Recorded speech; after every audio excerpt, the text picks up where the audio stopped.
Hi, I'm Lisa. I'm covering major or mild neurocognitive disorder due to traumatic brain injury. The history goes back to the Roman warriors. They often suffered from traumatic brain injuries in the war, and they would always die from it due to infection. Now, the medical field found cures for infection. And in the 1840s, you might have heard of Phineas Gage. Phineas Gage worked at a railroad. He was a supervisor. Everybody loved him. His bosses loved him. The people he supervised thought he was a very fair man. He was hardworking, intelligent, responsible, and efficient. But one day there was an explosion, and an iron rod went right through his head. Afterwards, physically, Phineas was fine. He could walk, he could talk, he physically could do everything he did before. It was also described that his memory and his general intelligence wasn't any different. But what was different about Phineas was that his behavior changed and he became very disinhibited. He would have extreme anger outbursts. He didn't care how he made other people feel or how he affected them.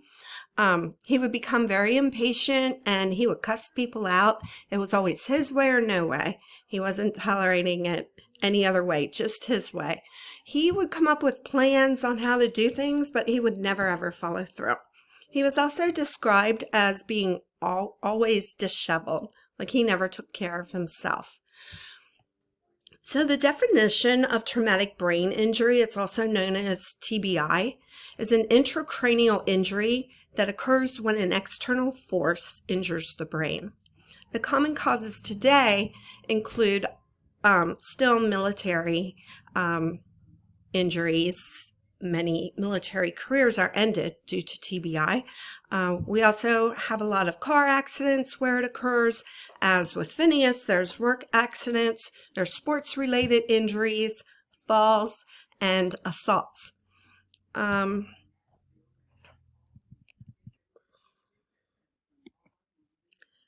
So to diagnose mild or major neurocognitive disorder due to traumatic brain injury, it goes into subcategories that specify what or where the injury was, but mostly what the effects were after. So when you are diagnosing a person, you want to look at the behaviors afterwards and how they've changed from before the accident.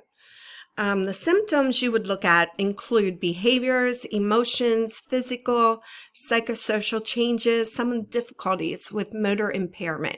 You want to look at cognitive deficits, personality changes, and new or exacerbated mental illnesses. Psychosocial complications often are in the areas of employment and relationships and social functioning, and often the client will present with financial and family crisis. Specific emotional functioning you would look at would be irritability. I'm sorry, a second.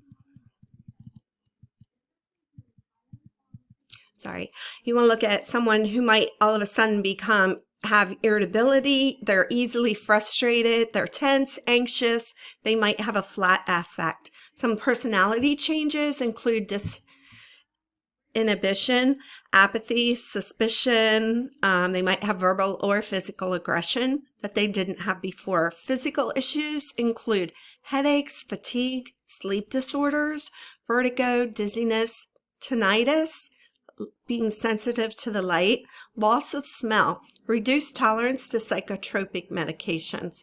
And neurological symptoms are found when it is a very severe TBI injury. And these include seizures, hemiparesis, visual disturbances, cranial nerve deficits. You also want to look for orthopedic injuries.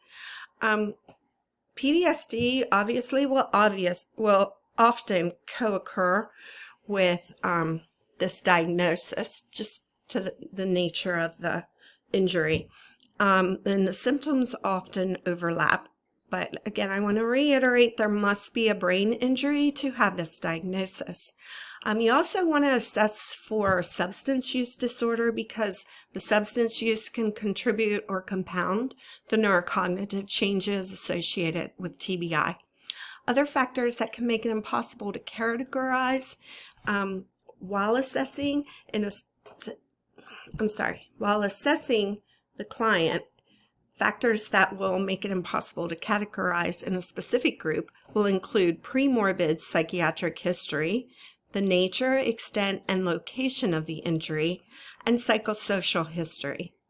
Differential diagnosis includes somatic symptom disorder and factitious disorder. Treatment for this will include medications often for treating mood disorders, including mood stabilizations, also medications for memory deficits, bradyphrenia, and/or inattention, as well as inpatient and outpatient psychotherapy. So I hope I was able to increase your knowledge of mild or major neurocognitive disorder due to traumatic brain injury. Thank you for listening.